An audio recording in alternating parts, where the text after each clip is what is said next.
Multifianton Creation.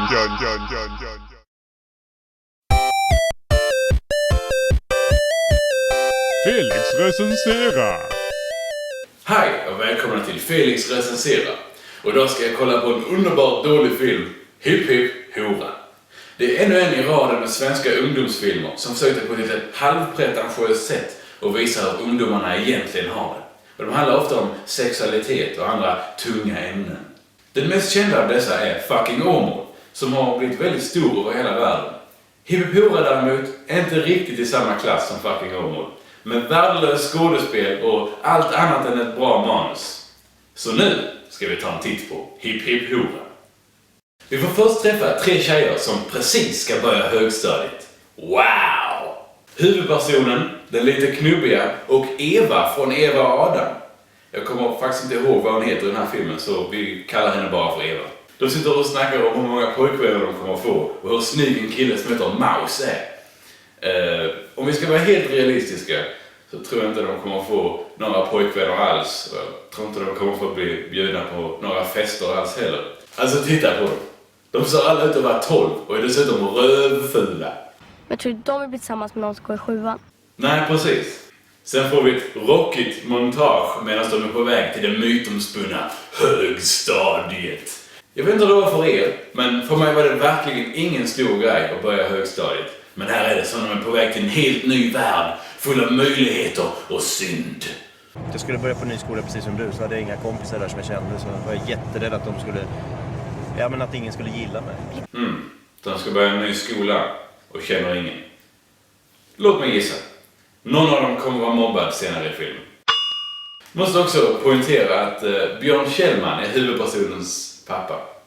Med allt det innebär.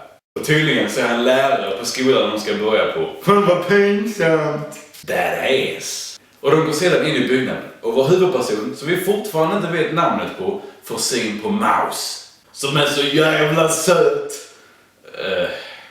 Yeah. Hej Maus! Jag tror att det var lite mer.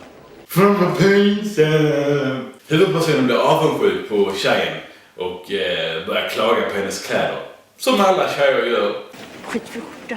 Oh snap bitch! Dags för den första lektionen. Jag har ju precis gått ut lärarhögskolan nu i vår, så jag har ju också varit elev precis som ni.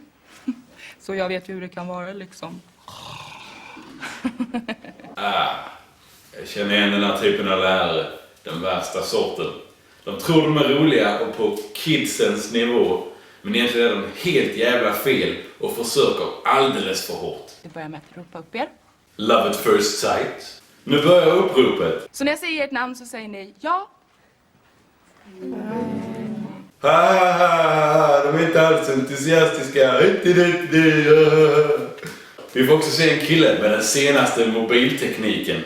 Han spelar Snake. Wow, han är nästan too cool for school. Mohammed Fahid. Ja. Låt mig gissa. Mohammed är så inkvoterad. Men nu blir det awkward. För det första får vi reda på huvudpersonens namn. Sofie Hagström. Och ja. Så det är du som är Christers dotter? Ja, din pappa och jag är ju kollegor. Och jag har lovat att jag ska rapportera hur du sköter dig. Fan vad pinsamt! Övergången till nästa scen är genialisk. Vi klipper till ett pommes som griner den lite knubbigas mun. Hennes karaktär är så spännande och inte alls en stereotyp. Sofie, som vi nu vet att vår huvudperson heter, sitter och slår på en ketchupflaska för att få ut det sista. För er som inte visste det så heter den här filmen The Ketchup Effect på engelska. Djupt. Ser ut som ett hjärta. Nej, det är en jävla klump med ketchup. Nu när vi har det som trevligast kommer plötsligt Hunken Maus in och stämningen blir lite spänd. Du kan inte gå nu. Kolla, först blir ketchupen som ett hjärta och sen kommer de in precis då. Det är liksom ödet. Men det ser inte ut som ett hjärta, kommer vi överens om. Sätt dig. Vad är det för vanligt käk? Det här kan bara sluta illa.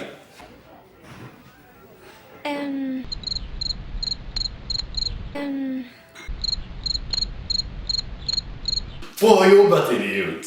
Men allt slutar med... Vänta! Ska de på fest eller? Okej.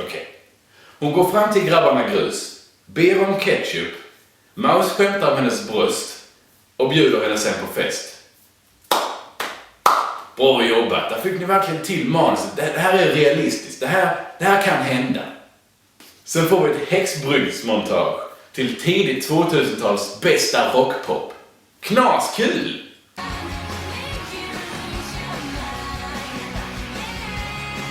Men Eva får inte gå på festen. Du får aldrig göra någonting så himla orättvist. Du ringer jag och pratar med. Men snälla, gör inte det. Jag har ingen lust att gå. Shit, han kommer! Bra gömställe, Björn Kjellman. Och bra tjejer som inte spädde ut någon av spriten ni tog av. Så att Björn Kjellman väldigt lätt sen ser vad ni tagit av när han ska ta sig några järn. Men de lyckas ändå ta sig undan och gömma sig på Sofies rum med sin häxblandning deluxe. Nu är det knarkfestdags! Gud vad äckligt. Sprit ska vara äckligt. Det är därför man blir full. Var det inte typ Gandhi eller någon sån som sa det? Om du skulle välja vem av oss du skulle hångla med ikväll, vem skulle du ta då? Ingen skulle hångla med mig, jag är så ful. Nå, stackarn. Alltså, det är han ni ska tycka synd om henne. Vad som är. Vad är klitoris? Ja du, bra fråga. Sedan börjar Sofie läsa den pornografiska boken med en knasig röst. Jack, halta jeans, blatter, skamlös, styra manlighet. Åh, Jack, viskar hon. Haha! Kjellman kände för att läsa tidningen och dricka lite öl. Jag har 2 frågor. 1. Upptäckte du inte att hälften av din sprit var borta från ditt häftiga gömställe? 2. Var du fått tag i den där extremt jävla fula tröjan du har på dig? Så efter den här lilla orgien klipper vi till festen. Där någon redan är igång och spyr för fullt. Och de boffar såklart, som jag på alla fester. Vänta, vad fan säger jag? Jag har ju aldrig någonsin varit bjuden på några fester på högstadiet. Jag var klassad som den största nörden någonsin. Men om det var så här det gick till så är jag glad att jag inte missade någonting. När jag satt där hemma ensam och spelade Punch-Out. Jag hade en pixlig Mike Tyson. Ni hade spyor. Fair trade. Sofie gillar inte festen och vill gå hem. Men när hon är på väg ut så kommer The Hunkmeister Maus och hans polare. Och då stannar hon självklart. Du är så jävla böl, vet du? Yeah! Intelligensnivån är så här hög. Ja, här killen ska ha en bärs. In i köket med. Där har vi det! Vi botar bögheten med bärs! Vad fan! Så då var det plötsligt värt att stanna igen. Ja, whatever. Den här killen är bög. Så käften. Du tror inte att du kan bota honom, va? Bara vara bög är ju en sjukdom och cancer det är en cykel och aids det är väl en brödsort, va? Så Sofie får uppdraget att bota bögen och de börjar kyssas. Och hemma går stackars Björn och är orolig. No. Vi klipper sedan till vårt kärlekspar som har tagit det ett steg längre. Och bögens polare står och hajar på honom i bakgrunden. Du skulle inte kunna tänka dig att suga av mig. Ja, jag har precis träffat dig. Ta fram din smutsiga penis så kör vi. Skulle du kunna runka av mig då? Jag vet inte, hur gör man då? Ja hur? Berätta nu så alla får höra. Tänk att du håller i en ketchupflaska. Och så vill du få ut ketchupen. Ja, för vi vet ju hur hon handskas med dem. Så han drar fram sin stuntsnopp. Och hon slår sönder den med all sin kraft. Va? Gör det ont när man slår på någons penis? Och så här lyder hennes logik. Nu är jag fan ledsen och arg. Ska jag gå hem? Nej, jag super skiten! Så hon börjar snurra runt och trillar till slut ihop. Det måste ju alltid vara någon som gör det på en fest. Och då tar Maus sin chans. Eftersom att han aldrig har rört någon av det andra könet förut. Jävlar, han är värsta kameran. Aldrig sett en så fin kamera förut. Jag säkert tar hela 8 bilder. Oj. Så de poserar henne i olika knasiga ställningar och tar foto på henne. Knubbflickan ser det, men bara går. Vilken dålig kompis. Fan ledsen när jag ser sånt. Fan döda henne. Det är den enda chansen han kommer få i livet så han passar på. Men nu tycker bögen att det gått för långt. Men vad fan håller du på? Håll käften jävla bög. Bra försök grabben. Tur att det inte var något bromsspår på den. Där ligger hon. Utskrattad och ovetande. När hon kommer hem till Björn Kjellman är han rasande. Och var i helvete har du varit? Alltså... Klockan är 5:30 på morgonen. Nej, 5:30. Du är klädd som en hora. Snap! Jävla gubbjävel, jag hatar dig! Det där ska du betala. Vartenda jävla öre ska du betala av det där. Lite juice. Det går ju faktiskt att slicka upp från golvet. Sen får vi en liten djup stund med mycket eftertanke. Och Björn och Sofie blir sams igen. Vad bra.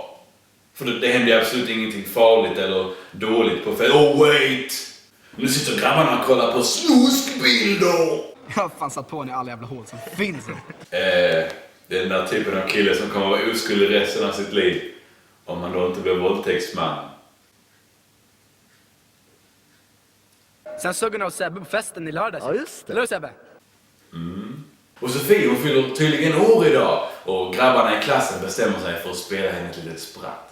Hipp, hipp, hurra! Hurra! Hurra! Hurra!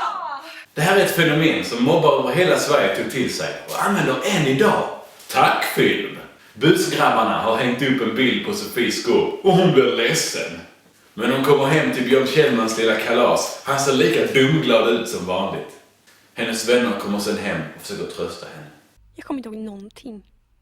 Strulade du med Sebbe? Ja, men det var helt misslyckat. Vadå misslyckat? Att slå någon på kuken ska ju vara kul. Kom igen. Knubbtjejen avbryter plötsligt. Det var Maus. Vadå? Hur vet du det? Jag trodde att det är kul. Jo, det såg verkligen ut så. Haha, nej.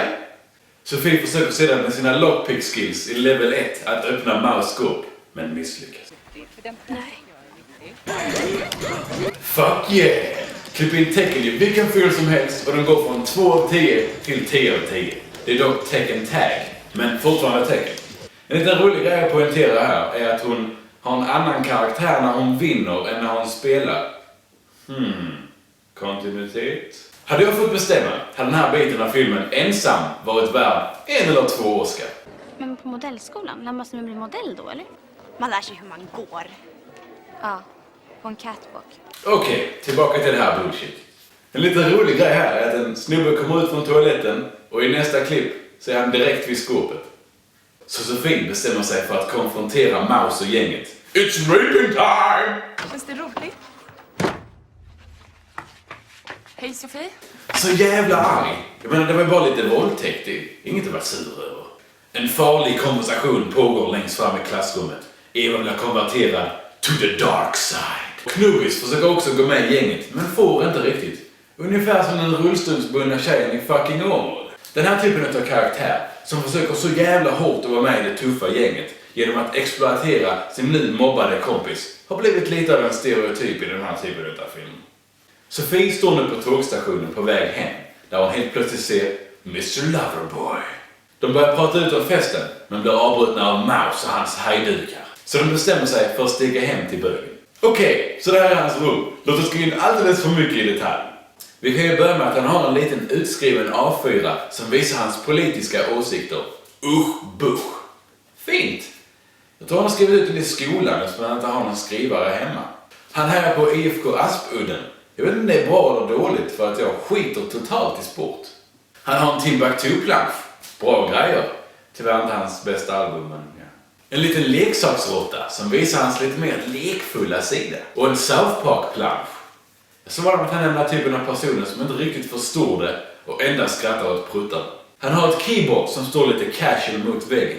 Det här betyder inte att han kan spela. Jag tror att det står där endast för att dölja det faktum att han är helt musikaliskt handikappad. Guinness World Records 2002. Alla unga har den stann. Sen har han en nakenbild på en exotisk kvinna. Bara för att visa att han är en äkta man som vet hur det går till. Ett kranium vid datorn för att skrämma bort alla inbrottstjuvar. Jag tänker inte ens kommentera datorn. Man kan även skymta en liten M&M-plansch. Han är inte alls överskattad eller så. Men vad hände egentligen i scenen? Jag vet inte. Jag kollar bara på hans prylar. Så vi spelar tillbaka och kollar. Alla hatar mig. Pretty much. Vi klipper sedan till filmens försök att vara lite djup och ställningstagande. Jag skulle inte säga att det är rätt forum för den här typen av problem. Man tar inte riktigt det på allvar. Vad är det här? Manuset? Nej, det är en text till en låt. Timbuktu. Det här skulle kunna vara ett till awesome moment. Jag kan spela låten för dig om du vill. Gör det.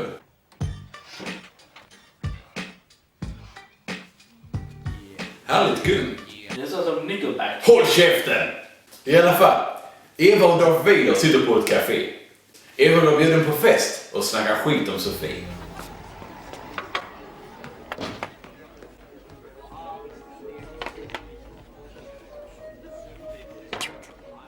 Såg du vem det där var? Nej. Det var Larsa från Big Brother. Vem fan är det och varför ska jag bry mig om honom?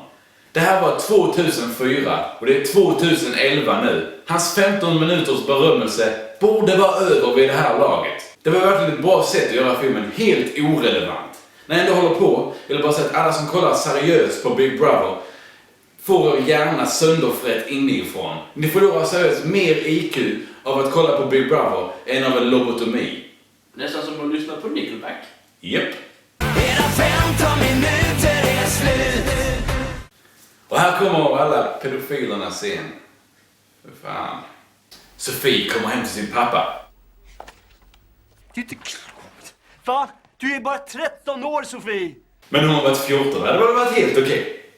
Hon går sen in på sitt rum och kör lite nedbantad version av en Tommy Wiseau rage-scen.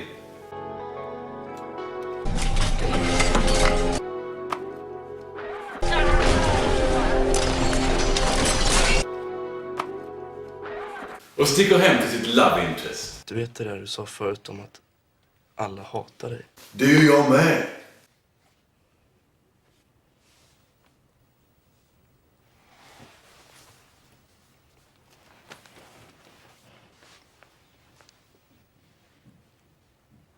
Awkward. Men Sofie vill plötsligt sticka hem. Och på vägen till tåget så pratar de om Sofies mamma som stack med en man till Paris. Vad lägligt, då slipper de ha en mamma med i bilden. Ja, min pappa bor i Södertälje. Hjältarna och ärans stad. Och när de ska ta farväl så kommer de självklart in på det ämnet som man alltid kommer in på när man ska säga hej. De är ganska schyssta faktiskt. Vilka då? Alltså pattarna. Smooth. Jävla äckel! Smart. Det var ju på skämt. Men det var ju bara på skämt. Så efter McLovins lektion i hur man absolut inte avslutar en dejt så går vi till Björn som sitter och läser sin favoritbok. Som man verkligen behöver läsa. Sofie ringer Eva och börjar prata ut. Det känns som vi håller på att glida ifrån varandra. Okej, thanks, bye.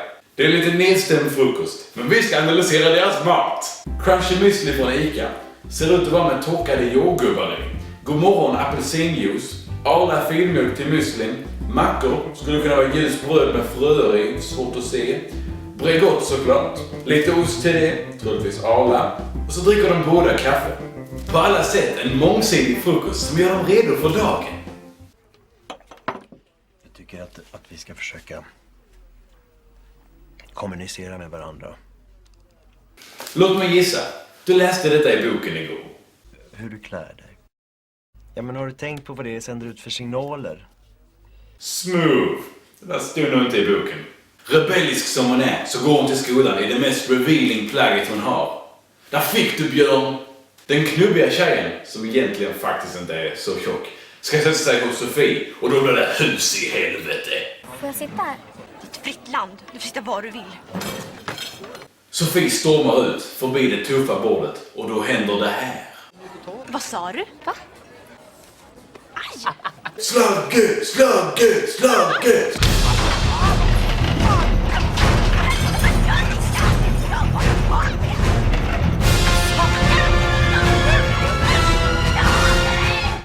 Och här får vi också lite top-notch skådespel. Sofie tas in på förhör, men inte Maus. Så vi ska ju verkligen känna hur orättvist det här är. Killar i den åldern, de är ju inte lika utvecklade som ni tjejer är.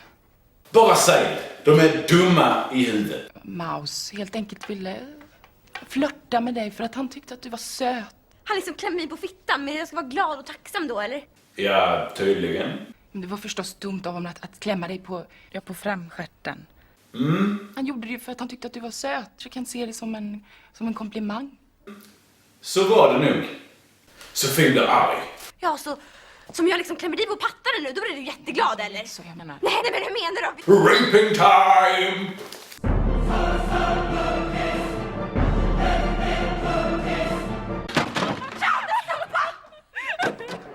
Vi får en djup tankestund. Jag tror hon läser den där boken som Björn läste innan. Jack. Vänta, va? Ursäkta? Vem då? Va? Va? Sedan får vi reda på att Darth Vader inte vill ha med Knubbis på festen. Surprise, surprise! Ja, vadå då? Om hon är ett fetto. Och så har hon för små kläder på sig för hon verkar tro själv att hon är smal. Alltså om vi går dit med henne, då kommer hon tro att vi också är fetton. Tonårstjejers logik funkar inte riktigt alltid. Så där står hon ensam. Ingen kommer. Fan sorgligt. Låt oss fokusera på det lite större problemet. Visst, det är synd om henne och så. Men bakom henne står en stackars uteliggare. Det är enligt mig ett ganska mycket större problem än att hon är lite småfet och inte får gå på fest. Hon har i alla fall ett hem. Uteliggaren, han kommer aldrig någonsin få vara en småfet tjej som inte är bjuden på fester. Mest då för att han inte har råd med några könsbytesoperationer. Eller för att han inte är 12 år gammal.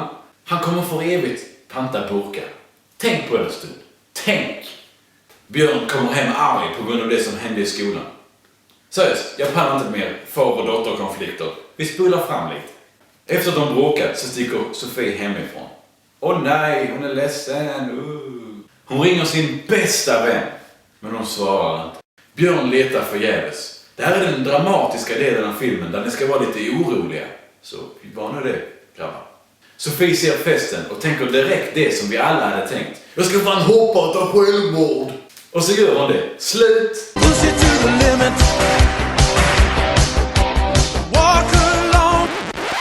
Nej! Ambulansen kommer och räddar henne. Och hon överlever. Man vet ju det varit en bra fest när någon nästan har dött. Am I right, fellas? Så jävla dissad. Grät. Vi klipper till lekplatsen. Hon hade fått hjärnskakning, men annars hade hon inte skadat sig. Det var ett rätt högt fall. Hon borde ha fått några ben brutna. Men nej, hjärnskakning. Det gör det mycket lättare att förstå och gå fram snabbare. Och förresten, om ni undrade... Kolla, jag skärt här. Okej. Sofie är tillbaka hemma och hennes bästa vänner kommer på besök. Och Björn har en Lolita-tröja på sig. Säkert hans egna. De har med sig blommor och förväntar sig att allt ska vara okej. Trodde inte ni ville vara kompisar med en hora som mig? Jo, det vill vi. Japp, hon sa precis att hon var en hora.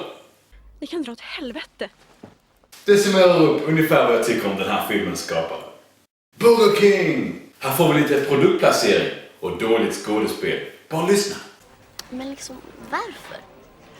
Noll känsla och avsnitt hur hon tittade bort precis efter hon sagt det. Så blir det en strid på liv och död mot Darth Vader. Hon häller sedan en dricka på henne, vilket gör Darth Vader arg. Det är ett jävla mansbarn! Wow! För den bästa comebacken hon kunde komma med. Alltså jag har aldrig någonsin hört någon i verkligheten använda det här för att förolämpa någon. De som skrev det här manuset borde gå en kurs i hur ungdomar pratar. Inte ens 2004. Björn och Sofie har sedan ett allvarligt snack som slutar i ett "Vi har så roligt" montage.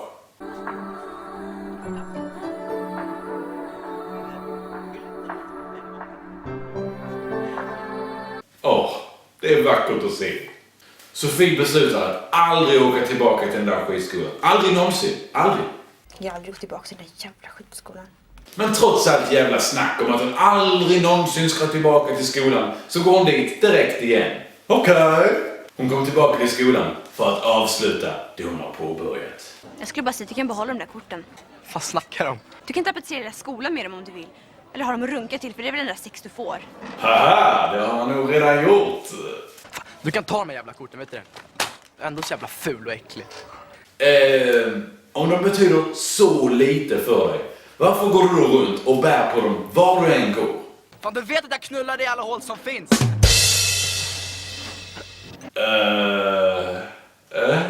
Sofie börjar sedan förolämpa hans mikroskopiska penis. Det är inte så jävla lätt att ha reda på alla man där knullar med. Alla noll. Sofie vänder och går. Men Mouse tänker fan inte ta det. Nu ska han döda! Men faceplantar istället. Yeah! Jävla hora! Rätt så brett vokabulär ändå. Så efter det där som skulle föreställa filmens klimax så springer tjejerna ut glada över vad de har åstadkommit. Då blir de avbrutna av bögen som faktiskt heter Sebastian, tror jag.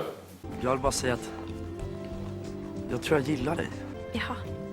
Men tänk om inte jag gillar dig då? Slut! Pussy to the limit. Det där var Hipp Hipp Hora. Har inte mycket att säga, filmen är rakt igenom dålig. Men den har ändå en viss charm som gör det okej att den är dålig. Man känner att det ligger kärlek bakom den. Men på grund av teckenscenen ger den 10 av 10. Men för fan! Och så kör vi Brandsta.